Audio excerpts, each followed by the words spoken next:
تعظیم و توقیر مصطفیٰ کے موضوع پر بیان کروں گا۔ حاضرین محترم، ہمارے اور آپ کے پیارے آقا سرکار مدینہ صلی اللہ علیہ وسلم کی ایک حدیث شریف ہے، ایک حدیث مبارکہ ہے۔ وہ حدیث کیا ہے؟ آپ فرماتے ہیں کہ میری امت میں 73 فرقے ہوں گے، 70 پر 3 فرقے ہوں گے، ان میں سے ایک فرقہ جنتی، باقی کے فرقے جہنمی ہوں گے۔ تو حاضرین محترم، آج ہم یقین کے ساتھ یہ بات بول سکتے ہیں کہ وہ فرقہ جو جنتی ہے وہ اہل سنت والجماعت ہے، کیونکہ اہل سنت کا مطلب ہے نبی کی سنتوں سے پیار کرنے والا، نبی کی سنتوں پر چلنے والا، اور والجماعت کا مطلب ہے صحابہ کو چاہنے والا، صحابہ کی سنتوں پر چلنے والا۔ تو اہل سنت والجماعت جو یہ فرقہ ہے، یہ نبی کی سنتوں کو چاہنے والا، نبی کی سنتوں پر عمل کرنے والا، صحابہ سے محبت کرنے والا، صحابہ کے اعمال کو، ان کے احوال کو معیار بنا کر اپنی زندگی گزارنے والا فرقہ اگر کوئی ہے وہ اہل سنت والجماعت ہے۔ یعنی ہم جس فرقے میں ہیں اہل سنت والجماعت، تو یہ فرقہ جنتی ہے، باقی کے فرقے جہنمی ہیں، باقی کے فرقے دوزخی ہیں۔ یہ حضور نے فرمایا، ایک فرقہ جنتی، باقی کے فرقے جہنمی ہیں، دوزخی ہیں، سرکار نے فرمایا۔ اب صحابہ کون کون جہنمی ہے، کون کون دوزخی ہے، یہ نہیں پوچھے، بلکہ آپ نے سرکار سے پوچھا کہ جنتی کون سا فرقہ ہے، تو آپ نے فرمایا جو میری سنت سے محبت کرے، میرے صحابہ کے طریقے سے محبت کرے، وہ جنتی ہے۔ تو حاضرین محترم، آئیے میں ایک بات کی طرف آپ کے ذہن کو لے کر چلوں کہ اہل سنت والجماعت جو فرقہ ہے، جو جماعت ہے، اس کی ایک اسپیشلٹی، اس کی ایک اسپیشلٹی، خصوصیت ہے جو آپ کو کسی اور فرقے میں نہیں ملتی۔ وہ اس اہل سنت والجماعت کی اسپیشلٹی یہ ہے کہ اس میں 2 چیزیں پائی جاتی ہیں۔ آپ تحقیق کر لیں، انکوائری کر لیں، آپ کو باقی کے 70 پر 2 فرقوں میں یہ چیز نہیں ملے گی۔ اگر وہ چیز ملے گی تو صرف اور صرف اہل سنت والجماعت میں ملے گی۔ وہ کیا ہے؟ پہلی چیز محبت، پہلی چیز محبت، دوسری چیز ہے ادب۔ یہ 2 چیزیں اہل سنت والجماعت کی اسپیشلٹی ہے، اس جماعت کی کا وصف خاص ہے، اس جماعت کا وتیرہ ہے، بلکہ میں تو کہوں گا اس جماعت کی یہ پہچان ہے۔ محبت اور ادب، آپ دیکھیے، ہم ولیوں کا ادب کرنے والے، ہم اولیاء اللہ کا ادب کرنے والے، ہم صالحین کا ادب کرنے والے، سلف صالحین کا ادب کرنے والے، ہم تابعین کا ادب کرنے والے، تبع تابعین کا ادب کرنے والے، غوث پاک کا ادب کرنے والے، اپنے ماں باپ کا ادب کرنے والے، اپنے بڑوں کا ادب کرنے والے، اپنے رشتہ داروں کا ادب کرنے والے، اپنے استاد کا ادب کرنے والے، اپنے سے عمر رسیدہ لوگوں کا ادب کرنے والے، ہم جو ہے تمام اولیاء کی جماعت کا ادب کرنے والے، صحابہ کی جماعت کا ادب کرنے والے، انبیاء کی جماعت کا ادب کرنے والے، اور سب سے زیادہ ادب اگر ہم کرتے ہیں ہمارے آقا کا ہم کرتے ہیں، ہم آقا سے جو ہے سب سے زیادہ محبت کرتے ہیں۔ تو یہ ادب اور محبت، یہ 2 چیزیں اہل سنت والجماعت کی آئیڈینٹی ہے، پہچان ہے۔ یہ تو 2 چیزیں محبت اور ادب۔ تو گزشتہ میں نے محبت پر بیان کیا، آج انشاءاللہ ادب پر بیان کروں گا۔ تو حاضرین محترم، آپ دیکھیے کہ ادب ایک ایسی چیز ہے، انسان ہر چیز میں ادب اگر ملحوظ رکھتا ہے تو ایسا بندہ اللہ رسول کا محبوب بن جاتا ہے۔ ہر چیز کا ادب ہے۔ مثال کے طور پر کھانے پینے کا ادب ہے، سونے جاگنے کا ادب ہے، بازاروں میں پھرنے بیٹھنے کا ادب ہے، ماں باپ سے کیسا رہنا اس کا ادب ہے، بڑے بھائی سے کیسا رہنا اس کا ادب ہے، اپنے پیر و مرشد کے ساتھ کیسا رہنا اس کا ادب ہے، اپنے استاد سے کیسا رہنا اس کا ادب ہے۔ بہت سارے ادب ہیں زندگی میں۔ ان آداب کو صرف سننا نہیں ہے بلکہ سیکھنے کی چیز ہے۔ ادب سننے سے نہیں آتا، سیکھنے سے آتا ہے۔ تو حاضرین محترم، مثال کے طور پر آپ کو کھانے کا ادب بھی بتا دیتا ہوں۔ کھانے کا ایک ادب ہے اور ہم کھانے کو ادب سے کھاتے ہیں۔ آپ پوچھیں گے صاحب کھانے کو ادب سے ہم کیسے کھاتے ہیں؟ تو پکتے آپ بگونے میں تو جا کر ڈائریکٹ منہ ڈالتے کیا؟ نہیں ڈالتے؟ یا جا کر ڈائریکٹ لے کر منہ سے ایسے ہی کھا لیتے کیا؟ نہیں، ہم کیا کرتے ہیں؟ جب کھانا بن جاتا ہے تو پہلے دسترخوان بچھاتے ہیں۔ یہ کھانے کا ادب ہے۔ پہلے دسترخوان بچھاتے ہیں، اس کے بعد دونوں ہاتھوں کو دھو لیتے ہیں۔ یہ کھانے کا ادب ہے۔ دسترخوان بچھاتے ہیں، کھانے کا ادب ہے۔ بڑے برتن میں پہلے نکالتے ہیں، کھانے کا ادب ہے۔ بڑے برتن سے چھوٹے برتن میں نکالتے ہیں، کھانے کا ادب ہے۔ اس کے بعد سارا کھانا ایک ساتھ نہیں کھاتے، نوالے بنا بنا کر کھاتے ہیں، کھانے کا ادب ہے۔ یہ کھانے کا ادب ہے۔ تو حاضرین محترم، ہم کھانا بھی کھاتے ہیں، ادب سے کھاتے ہیں، طریقے سے کھاتے ہیں، ڈھنگ سے کھاتے ہیں، سلیقے سے کھاتے ہیں۔ اس کا جو طریقہ ہے اس ویسے کھاتے ہیں۔ ایسا نہیں کہ بگونے میں بن گیا جا کر ڈائریکٹ ہم منہ ڈالتے، اس میں منہ ڈالتے نہیں ڈالتے نا، یا لے کر جو ہے آنے کے بعد سارا کھانا ایک ساتھ جو ہے اپنے منہ میں ڈال لیتے ہیں، کیا ایسا کرتے؟ نہیں کرتے۔ جو ڈھنگ میں نے بتایا ہے ہم اس ڈھنگ سے کھاتے ہیں، اس کو جو ہے کھانے کا ادب کہا جاتا ہے۔ تو حاضرین محترم، آپ قربان جائیے، اللہ نے ہم کو اشرف المخلوقات بنایا، ایسی مخلوق بنایا، ایسا عزت والا، ایسا احترام والا ہم کو اللہ نے بنایا۔ آپ دیکھیے گھوڑا کھانا کھاتا ہے، غذا جہاں ہے اس کا منہ وہاں جاتا ہے۔ آپ کوئی بھی جانور لے لو، غذا جہاں ہے وہ وہاں جاتا ہے، مگر انسان ایک ایسی مخلوق ہے کہ جس کا منہ جہاں ہے کھانا وہاں آتا ہے۔ منہ کھانے کے پاس نہیں جاتا، کھانا منہ کے پاس آتا ہے۔ بلکہ سارے جانور اپنے منہ کو کھانے کے پاس لے کر جاتے ہیں، مگر اللہ نے ہم کو ایسا عزت والا بنایا، غذا جیسی چیز ہمارے منہ کے پاس آتی ہے۔ تو حاضرین محترم، یہ کھانے کے آداب ہیں۔ اسی طرح آپ دیکھیے بہت سارے چیزوں کے آداب ہیں۔ مسجد کا ادب ہے، جیسے کھانے کا ادب ہے، مسجد کا بھی ادب ہے، خانقاہوں کا ادب ہے، مجلسوں کا ادب ہے، حافظوں کا ادب ہے، عالموں کا ادب ہے، پیر و مرشد کا ادب ہے، آل رسول کا ادب ہے، اولاد علی کا ادب ہے۔ اللہ کے اس گھر کا بھی ادب ہے۔ آپ نے اتنے بہترین عالیشان مسجد بنائی، اللہ آپ کو سلامت رکھے، مگر اس کا بھی ادب ہے۔ آج نوجوان مسجد کے آداب کا خیال نہیں کر رہے ہیں۔ مسجد میں آئے بلند آواز سے بات کر رہے ہیں، شور شرابہ کر رہے ہیں۔ آپ کو معلوم ہونا چاہیے کہ مسجد میں اگر کوئی ایک دنیا کی بات کرا، اگر ایک دنیا داری کی بات کسی کے زبان سے نکلی تو اس کی 30 سال کی عبادت اللہ ضائع فرما دیتا ہے۔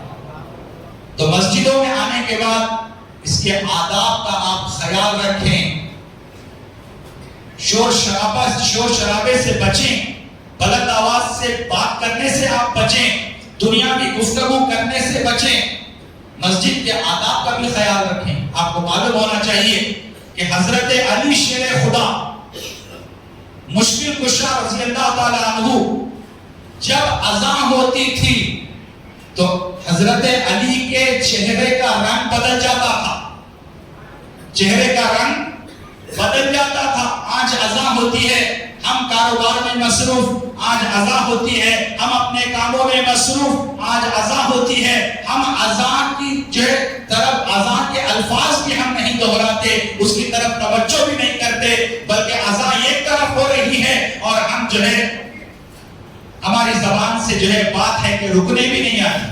رکتی بھی نہیں. آپ یاد رکھیں اللہ کے رسول نے فرمایا اذان ہو رہی ہو اور آپ گفتگو کرتے چلے جائیں تو اذان کا ادب نہ کرنے کی وجہ سے دمے آخر میں آپ کی زبان پر کلمہ جاری نہیں ہوگا. اذان ہو رہی ہو تو اذان کا ادب یہ ہے کہ خاموشی سے سنا جائے اور ان کے اس کلمات کو جو ہے دہرایا جائے. اگر کوئی مسلمان اذان کے وقت خاموش ہو جاتا ہے اور اذان کے کلمات کو دہراتا ہے, اللہ کے رسول فرماتے ہیں دمے آخر میں اس کی زبان پر کلمہ جاری ہو جائے. تو حاضرین محترم, ہر چیز کا ادب ہے. اذان کا ادب ہے, اسی طرح اللہ کے گھر کا ادب ہے. حضرت علی رضی اللہ تعالی عنہ کے کانوں میں جب اذان پڑتی تھی تو آپ کے چہرے کا رنگ بدل جایا کرتا تھا. آپ کے ساتھ رہنے والے پوچھتے ہیں ایک مرتبہ, اے علی ہم دیکھتے ہیں کیا بات ہے کہ جب اذان ہوتی ہے آپ کے چہرے کا رنگ بدل جاتا ہے, آپ کا چہرہ زرد پڑ جاتا ہے, اس کی وجہ کیا ہے, اس کا ریزن کیا ہے؟ تو حضرت علی کیا فرماتے ہیں, حضرت علی کیا فرماتے ہیں کہ ارے جو امانت اللہ نے پہاڑوں پر پیش کی, پہاڑوں نے قبول کرنے سے انکار کر دیا. اللہ نے وہ امانت آسمانوں پر پیش کی, آسمانوں نے قبول کرنے سے انکار کر دیا. اللہ نے وہ امانت زمین پر پیش کی, اللہ نے زمینوں نے اس امانت کو قبول کرنے سے انکار کر دیا. مگر وہ امانت اللہ نے انسانوں پر جب پیش کی, انسانوں پر ڈھلایا, تو وہ امانت اللہ نے جب انسانوں پر ڈھلایا تو انسان نے اس امانت کو اٹھا لیا. وہ امانت کیا ہے؟ نماز ہے. حضرت علی فرماتے ہیں میرے چہرے کا رنگ اس لیے بدل جاتا ہے کہ جب اذان دی جاتی ہے اس کا مطلب یہ کہ اس امانت کو ادا کرنے کا وقت آ گیا ہے. تو حاضرین محترم, مسجدوں کا ادب آپ اندازہ کیجئے, مسجد کو آنے سے پہلے جب حضرت علی کے چہرے کا رنگ بدل جاتا تھا تو مسجد میں آنے کے بعد ان کے ادب کا عالم کیا ہوگا, ان کے احترام مسجد کا عالم کیا ہوتا ہوگا, آپ اس بات سے اندازہ لگا سکتے ہیں. تو آج ہمیں مسجدوں کا ادب و احترام کرنے کی ضرورت ہے. کسی نے پوچھا کہ ادب کرنے سے کیا ملتا ہے؟ اگر انسان ادب سیکھ لے اور ادب کرنے لگ جائے تو کیا ملتا ہے؟ تو جواب آیا عمل کرنے سے جنت ملتی ہے اور ادب کرنے سے جنت والا ملتا ہے. عمل کرنے سے جنت ملتی ہے, ادب سے مالک جنت مل جاتا ہے. عزیزان ملت اسلامیہ, اپنے زندگی میں ادب لاؤ. ادب بہت بڑی چیز ہے. ادب کے بغیر اللہ تعالیٰ ہماری کوئی عبادت قبول نہیں کرتا. گستاخ اور بے ادب کا عمل اللہ کی بارگاہ میں قبول نہیں ہوتا. کسی بزرگ نے کیا خوب کہا سرکار کے بارے میں, ایک ہی جملے میں, ایک ہی سینٹنس میں کسی نے ہمارے حضور کا مرتبہ بیان کر دیا. ایک ہی سینٹنس میں. وہ سینٹنس کیا ہے کہ ہم سب کچھ بولنے کی ضرورت نہیں ہے, ایک ہی جملہ ہے, بعد از خدا بزرگ تو ہی قصہ مختصر. ایک جملہ, ایک جملے میں سرکار کی تعریف, ان کی تعریف آ گئی. ایک جملے میں سرکار کا ادب آ گیا. کیا ہے؟ سرکار کی لاکھ تعریفیں صحیح, مگر صحیح تعریف یہ ہے کہ اللہ کے بعد اگر کسی کا مرتبہ ہے تو وہ آقا محمد رسول اللہ کا مرتبہ ہے. ایک جملے میں کسی نے سرکار کا مرتبہ بتا دیا. تو عزیزان ملت اسلامیہ, ادب بہت بڑی چیز ہے. ادب بہت بڑی چیز ہے. آپ دیکھیے, کسی نے کیا خوب کہا, با ادب با نصیب, بے ادب بد نصیب. جو ادب والا ہوتا ہے وہ نصیب والا ہوتا ہے, جو بے ادب ہوتا ہے وہ بدقسمت ہوتا ہے, بد نصیب ہوتا ہے. تو حاضرین محترم, اپنے نصیب کو اگر اچھا بنانا ہے تو ہم کو ادب والا بننا پڑے. ادب بہت ضروری چیز ہے. آپ دیکھیے, مسجد میں آئے آپ نماز پڑھنے کے لیے, اگر ادب ہی نہیں ہے آپ کی نماز ضائع ہو جائے گی, آپ کی نماز بیکار ہو جائے گی, اللہ قبول نہیں کرے گا. تو ادب سے آئیں, ادب سے کریں. تو حاضرین محترم, سب سے بڑا ادب کس کا ہے؟ ہمارے اور آپ کے پیارے آقا سرکار مدینہ صلی اللہ علیہ وسلم کا ادب سب سے بڑا ہے. اور آپ کے ادب کے بارے میں کسی نے کیا بہترین بات فرمائی.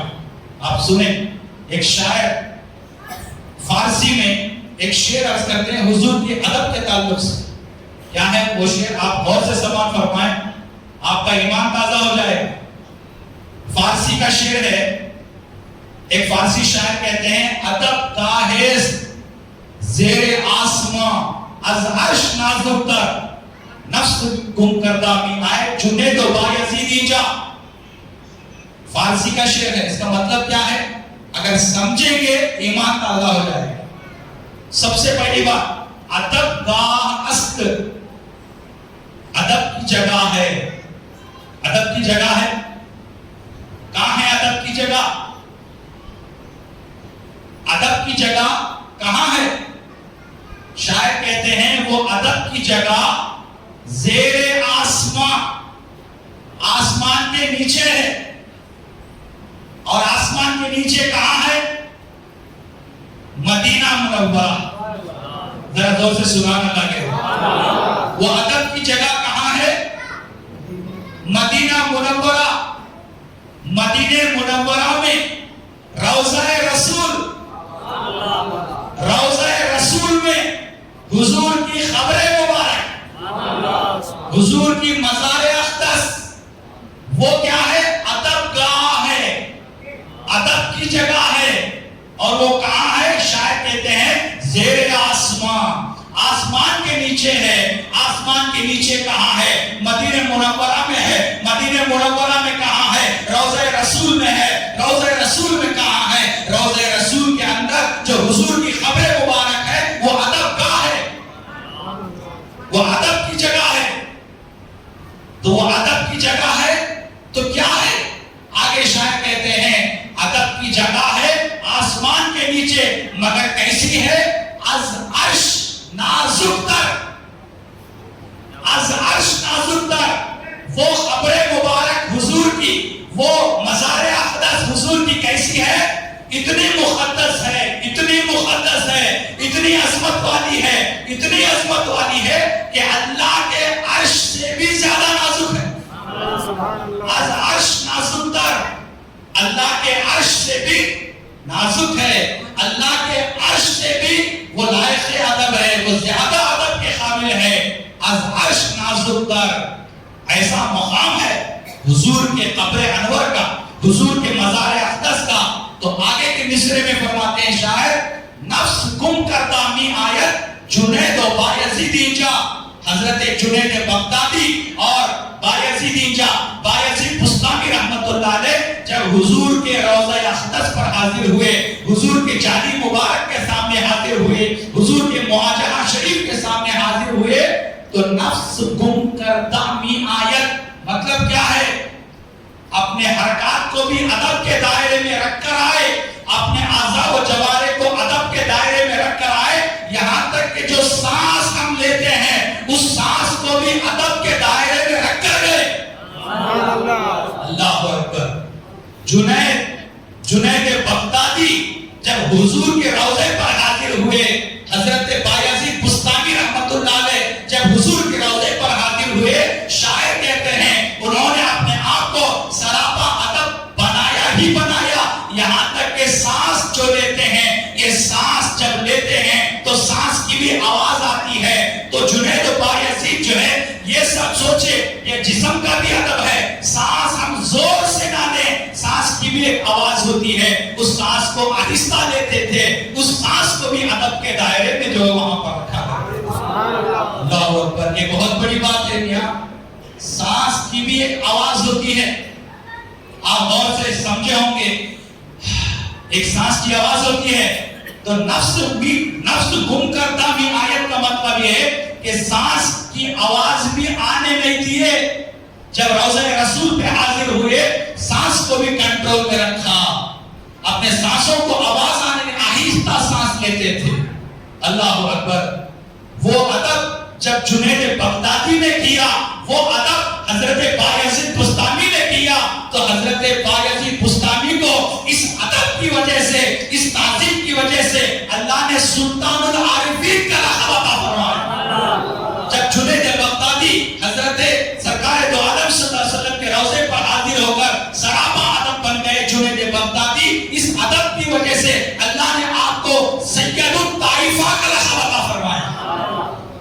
سید الطائفہ، سید کہتے ہیں سردار کو، طائفہ کہتے ہیں اولیاء اکرام کی جماعت کو، اولیاء اکرام کی جماعت کے سردار بنا دیا۔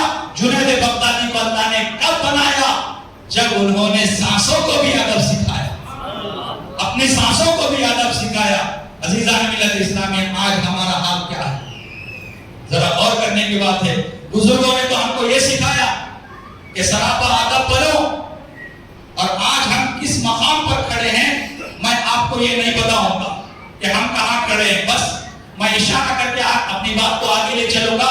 بس اب ہم دیکھ لیں کہ وہ کہاں تھے اور ہم کہاں ہیں، اپنے گریبان میں جھانک لیں، اپنا محاسبہ خود کر لیں۔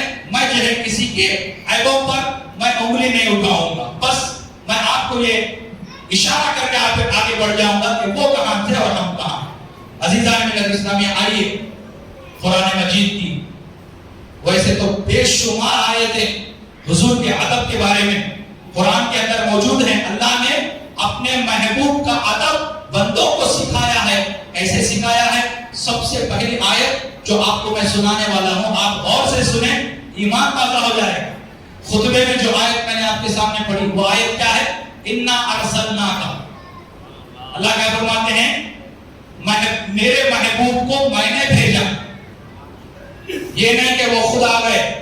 اِنَّا أَرْسَلْنَاكَ، جیسے کہ اللہ نے اور ایک مقام پر فرمایا هُوَ الَّذِي أَرْسَلَ رَسُولَهُ، اللہ کی ذات وہ ہے جس نے اپنے رسول کو بھیجا ہدایت دے کر۔ تو یہاں پر اللہ کیا فرما رہا ہے؟ اِنَّا أَرْسَلْنَاكَ، میرے محبوب کو میں نے بھیجا۔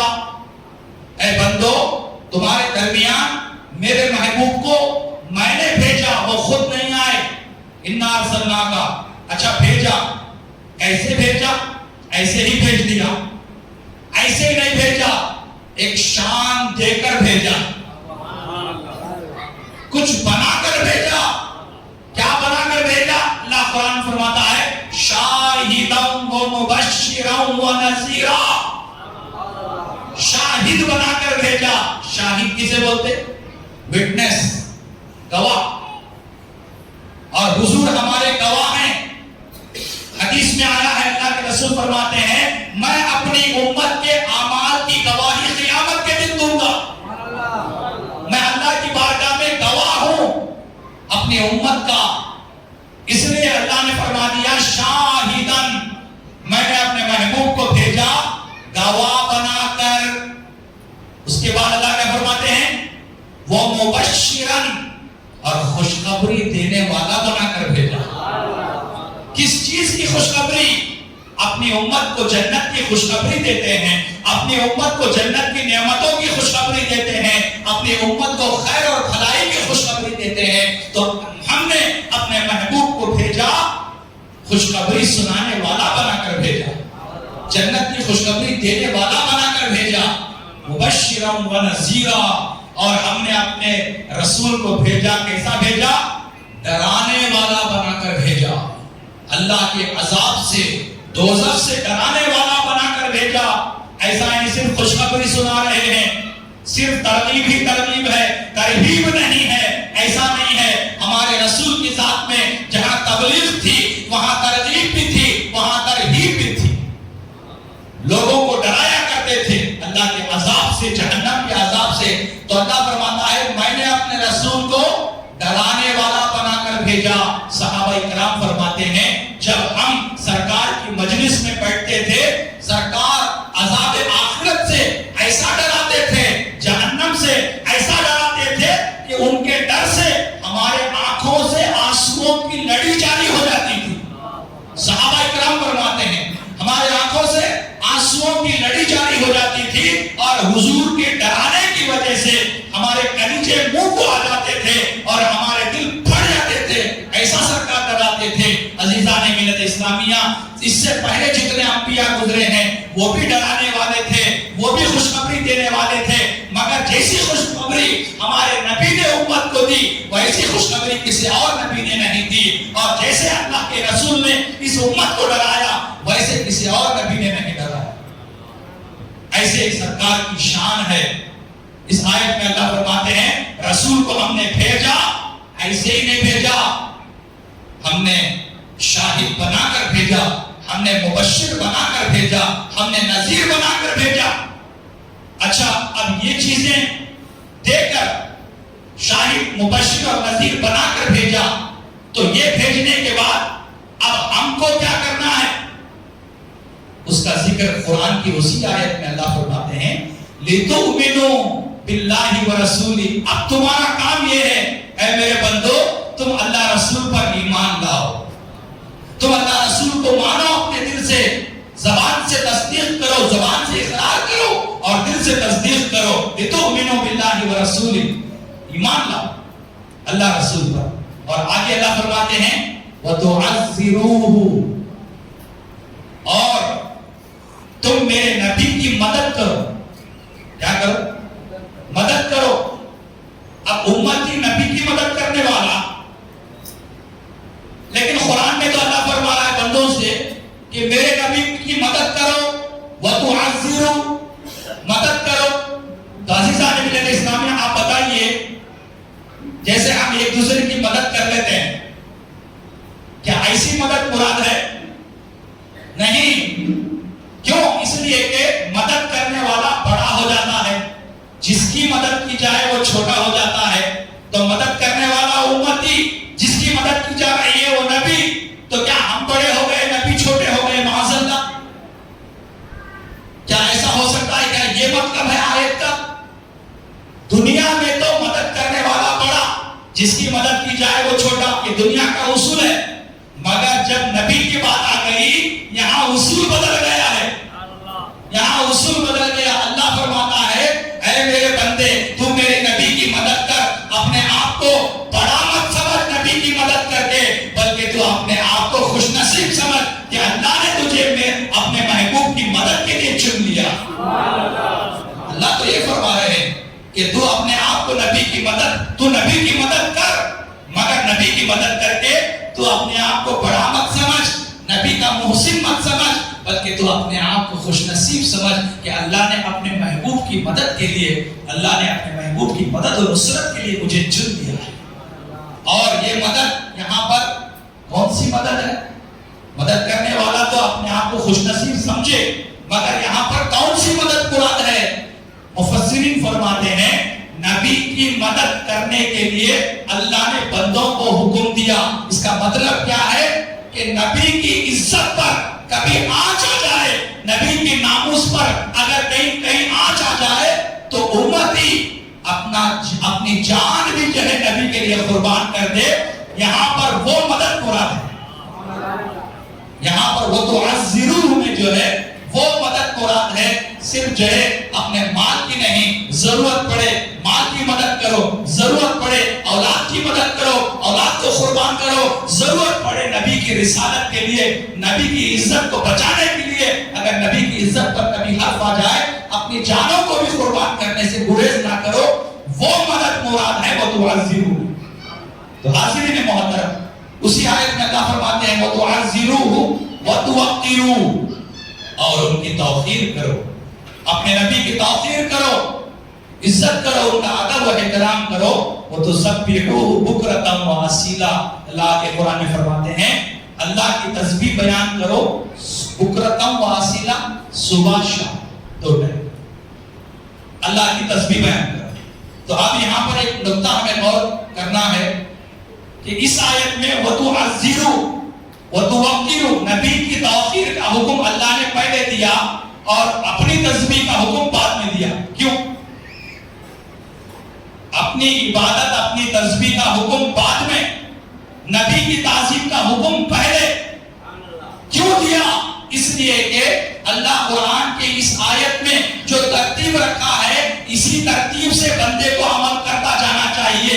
نبی کو شاہد مانے، نبی کو مبشر مانے، نبی کو نذیر مانے، اس کے بعد ان پر ایمان لائے، اللہ پر رسول پر ایمان لائے، لانے کے بعد ان پر جو ہے ان کی مدد کرے، اور اس کے بعد نبی کی عزت کرے، نبی کی توقیر کرے، نبی کی تعظیم کرے، اور آخر میں اللہ کی تسبیح بیان کرے۔ تو نبی کے تعظیم کے صدقے میں اللہ اپنی تسبیح قبول فرمائے گا، اللہ اپنی تسبیح قبول فرمائے گا۔ تو عزیزان ملت اسلامیہ، اللہ کی تسبیح ہو، اللہ کی عبادت ہو، اللہ کی نماز ہو، روزہ ہو، حج ہو، زکوٰۃ ہو، روزہ ہو، یہ ساری چیزیں اللہ اس آیت کی روح سے بتانا چاہتا ہے کب قبول کروں گا؟ جب تمہارے دل میں نبی کی تعظیم ہوگی، تمہارے دل میں جب نبی کی عزت ہوگی تب میں تمہارے عمل کو قبول کروں گا۔ اس آیت میں اللہ فرما رہا ہے۔ تو یہ آیت آپ دیکھیے، اسی طرح قرآن میں 26ویں پارے سورہ حجرات، آپ لوگوں سے ایک ریکویسٹ ہے، گزارش ہے، سمجھیے، یہاں سے جانے کے بعد اپنے گھروں کو جائیں، قرآن کھول کر بیٹھیں اور سورہ حجرات 26ویں پارے کی جو بہت عظیم الشان سورہ ہے، اس کی بگننگ، اس کی سٹارٹنگ سے 5 آیتیں ترجمے کے ساتھ اور کسی سنی عالم دین کی تفسیر کے ساتھ آپ پڑھ لیں، آپ کا ایمان تازہ ہو جائے گا۔ یہ 5 آیتیں سورہ حجرات کی آپ لوگوں سے اسپیشل میری ریکویسٹ ہے، آپ گھر جا کر کل پرسوں یہ 5 آیتیں ابتدائی پڑھ لیں۔ اس میں اللہ نے سراسر اپنے نبی کی تعظیم کا ہمیں حکم دیا ہے۔ ارے اللہ تعالیٰ قرآن کے پورے 30 پاروں میں اتنی آیتوں کی ضرورت نہیں، یہ آیت بھی اگر نبی کی تعظیم پر اللہ ایک آیت بھی نازل کرتا، قیامت تک نبی کی تعظیم کرنے کے لیے وہ ایک آیت ہی کافی ہوتی، ایک آیت ہی کافی ہوتی۔ مگر یہاں پر نبی کی تعظیم کے تعلق سے صرف ایک آیت نہیں، آیتوں کا انبار ہے، آیتوں کی لڑی ہے۔ اللہ تعالیٰ نے کئی بے شمار آیتوں میں اپنے نبی کی تعظیم کا ہمیں حکم دیا ہے، تاکید کی ہے، اس کو فرض قرار دیا ہے، اس کو واجب قرار دیا ہے۔ عزیزان ملت اسلامیہ، سورہ حجرات کی سب سے پہلی آیت میں آپ کے سامنے پڑھتا ہوں۔ یہ قرآن جو پڑھ رہا ہوں آپ سن رہے ہیں، اس کا ترجمہ یقین مانیے یہ آپ کا یہاں پر ایک ایک لمحہ عبادت میں گزر رہا ہے، اللہ کی عبادت میں گزر رہا ہے۔ قرآن کی سب سے پہلی آیت سورہ حجرات کی میں آپ کے سامنے پڑھ رہا ہوں۔ یا ایھا الذین آمنوا لا تقدموا بین یدی اللہ ورسولہ۔ اللہ کیا فرما رہے ہیں؟ اے ایمان والو، آگے مت بڑھو۔ کس کے آگے مت بڑھو؟ بین یدی اللہ ورسولہ، اللہ کے آگے مت بڑھو، رسول کے آگے مت بڑھو۔ اللہ قرآن میں فرماتا آرڈر ہے، اللہ کا امر ہے، امر کا مطلب آرڈر بولے تو چلنا ضروری، حکم ہے۔ لا تقدموا، آگے مت بڑھو، کس کے آگے؟ اللہ کے رسول کی۔ اب آپ پوچھیں کہ صاحب اللہ کے آگے کون بڑھ سکتا ہے؟ اللہ کسی مکان میں نہیں ہے ہم اس سے آگے بڑھ جائیں۔ اللہ تو مکانیات سے پاک ہے، اللہ زمانیات سے پاک ہے، ہم اس سے آگے کیسے بڑھ سکتے ہیں؟ اللہ تو پاک ہے، اس سے آگے کون بڑھ سکتا ہے؟ تو اللہ فرماتا ہے میں اپنے آپ کو رسول سے جدا نہیں کرتا، رسول کو اپنے سے جدا نہیں کرتا۔ مجھ سے اور میرے رسول سے آگے نہ بڑھنے کا مطلب یہ ہے حقیقت میں میرے رسول سے آگے مت بڑھ، یہ بولنا چاہ رہا۔ اللہ سے کوئی آگے نہیں بڑھ سکتا، لیکن اللہ نے لایا اپنے رسول کو ساتھ لایا، تو مطلب یہ ہے کہ تم میرے رسول سے آگے مت بڑھو۔ لا تقدموا بین یدی اللہ ورسولہ۔ اس کے پیچھے واقعہ یہ ہے، آپ غور کیجیے، بقرعید کا موقع تھا، بقرعید کا مہینہ تھا، سرکار کے زمانے میں سرکار ابھی نماز بھی نہیں پڑھے، قربانی بھی نہیں کرے، تبھی کیا ہو گیا، ایک شخص قربانی دے دی۔ ہم دیکھتے ہیں 1400 سال سے ہم کب قربانی کرتے ہیں؟ نماز پڑھ کو آئے بعد اس میں قربانی کرتے ہیں، نماز سے پہلے پڑھتے، نماز کے بعد قربانی کرتے ہیں۔ 1400 سال سے یہ معمول ہے، نماز پہلے پڑھ کر آتے ہیں عید کی، آنے کے بعد قربانی کرتے ہیں۔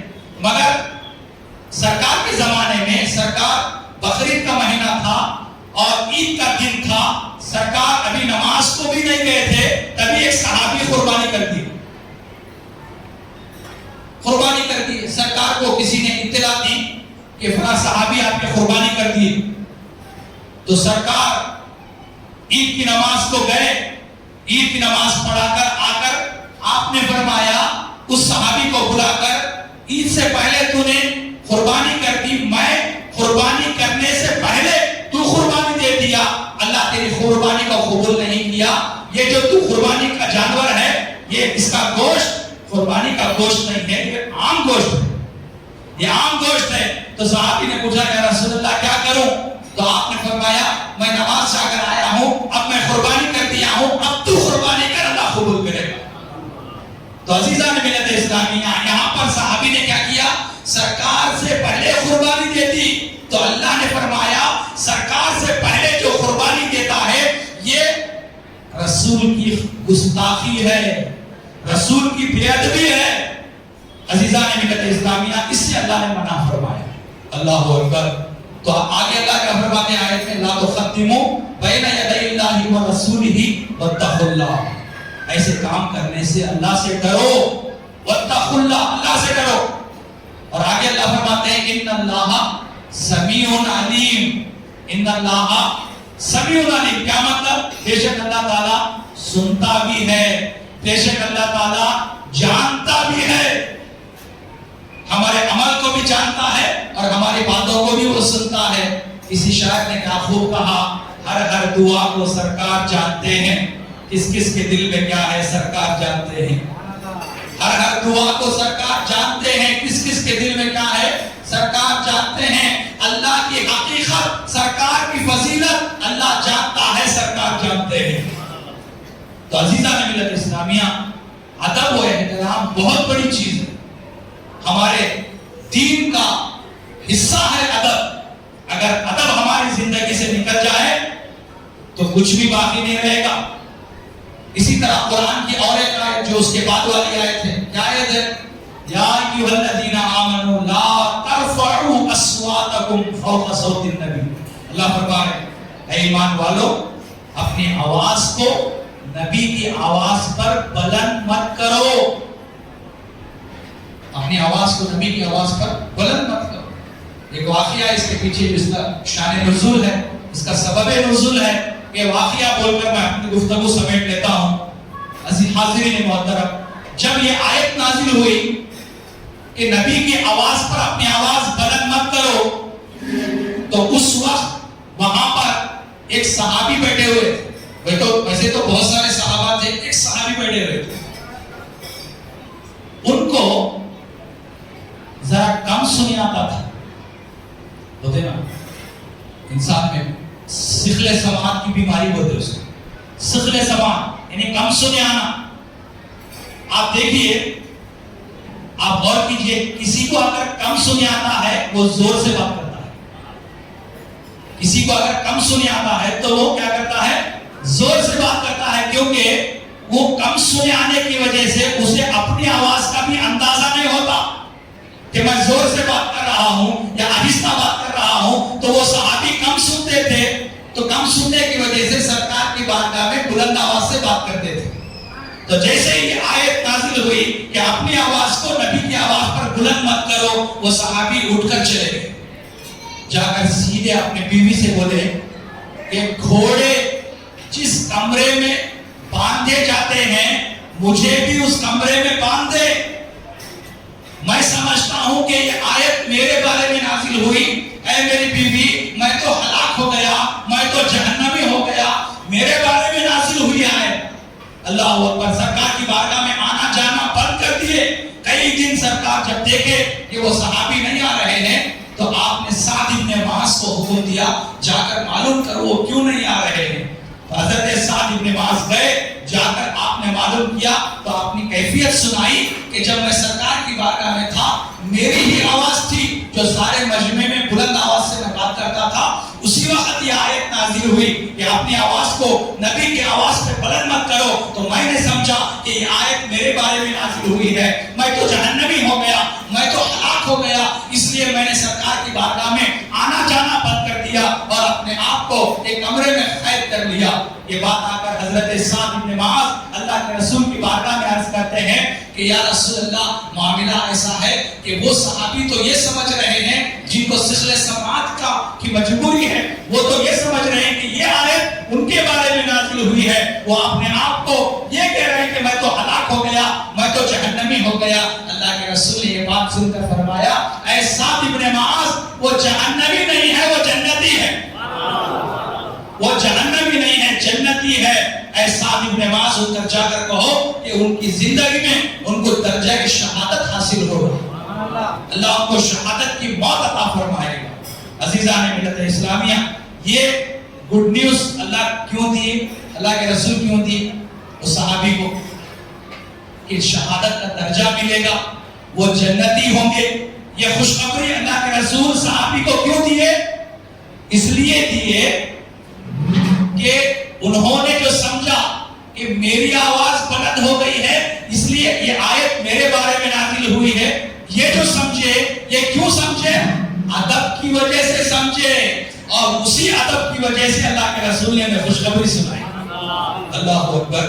عزیزان ملت اسلامیہ، واقعات تو بہت سارے ہیں، مگر آپ جو ہے مختصر طور پر حضرت ابوبکر صدیق کا واقعہ میں سنانے والا تھا، حضرت مولا علی کا واقعہ میں سنانے والا تھا۔ آج میرے ذہن میں پورے 10 واقعات ہیں، 10 واقعات ہیں، اگر میں بولتا جاؤں تو فجر کی اذان ہو جائے۔ حاضرین محترم، بس میں اپنے بیان کو مختصر کرتا ہوں، اس بات پر جو ہے اپنے زبان کو اختصار کے ساتھ جو ہے ختم کرتا ہوں۔ بس ان باتوں کا آپ خیال رکھیں کہ صحابہ کرام اپنے سرکار کا کیسا ادب کرتے تھے، یہ بات سن لیں، بس بیان ختم کریں۔ سرکار کا ادب صحابہ کیسے کرتے تھے؟ سرکار کا ادب ایسے کرتے تھے صحابہ، کوئی بات پوچھنا ہے سرکار سے تو ڈائریکٹ نہیں پوچھتے تھے صحابہ۔ آج صاحب سے کوئی بات پوچھ رہا ہے، کوئی صاحب کوئی بات پوچھ رہے ہیں، خطیب صاحب سے کوئی مسئلہ پوچھ رہے ہیں، امام صاحب سے کوئی بات پوچھ رہے ہیں، اپنے مرشد سے کوئی سوال کر رہے ہیں، اپنے بڑے بھائی سے پوچھ رہے ہیں، باپ سے پوچھ رہے ہیں، ہمیں کیا کرتے ہیں؟ ڈائریکٹ پوچھتے ہیں کہ یہ بات کیسا، یہ بات کیسا، یہ مسئلہ کیسا، وہ مسئلہ کیسا۔ مگر سوال کرنے کا انداز صحابہ سے سیکھو۔ صحابہ جب کوئی سوال کرنا ہوتا سرکار سے تو آپ پہلے سوال نہیں کرتے، پہلے پوچھتے، پہلے بولتے، فدا کا ابی و امی یا رسول اللہ، یا رسول اللہ میرے ماں باپ آپ پہ قربان ہوں۔ ہر صحابی پہلے یہ بولتا، بعد میں سوال کرتا، یہ طریقہ تھا۔ ادب کسے بولتے؟ ادب۔ ماں باپ قربان، ارے ہر انسان کو باپ پیارا، ہر انسان کو ماں پیاری، مگر صحابہ کو رسول اللہ پیارے، کیونکہ اسی لیے رسول اللہ کی ذات کے ماں باپ کو بھی قربان کرتے تھے۔ تو حاضرین محترم، فدا کا ابی و امی یا رسول اللہ، میرے ماں باپ آپ پر قربان ہوں یا رسول اللہ۔ اس کے بعد ایک سوال کرتے، حضور جواب دیتے۔ یہ صحابہ کرام کا ادب تھا۔ کیسا رہتے تھے صحابہ کرام؟ آپ کے بارے میں آیا ہے، صحابہ کرام کے بارے میں آیا ہے، سرکار کی مجلس میں جب بیٹھتے تھے بے حس بے حرکت بیٹھتے تھے، جسم میں کوئی حرکت نہیں، جسم میں کوئی جو ہے ہلنا چھلنا نہیں، بغیر ہلے کے بغیر جھلے کے اس طرح بیٹھتے تھے۔